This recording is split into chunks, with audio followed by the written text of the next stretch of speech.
কিছু কিছু লোক বলতেছে হাতে নাকি বেহেশতের টিকিট ধরে দিবে। দেশ নায়ক তারেক রহমান বলেছিল যে সামনে নির্বাচন অনেক কঠিন থেকে কঠিন হবে, কিন্তু আমরা যে নেতা কর্মীরা আছি আমরা সবাই কাঁধে কাঁধ মিলিয়ে ঐক্যবদ্ধ হয়ে আমাদেরকে কাজ করা লাগবে।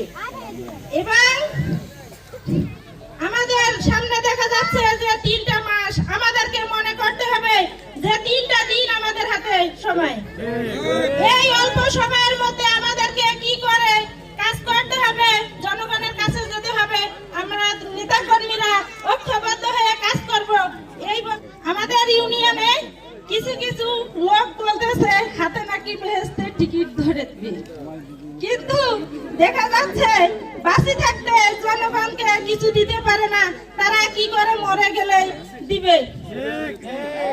তাই বলতে চাই, তারা এই মনে করো 1971 সালে কি যে যুদ্ধটা হয়েছিল, মা বোনের ইজ্জত নিয়ে কি করে সিনেমিনি খেলেছিল, সেটাই যেন তারা দেখে।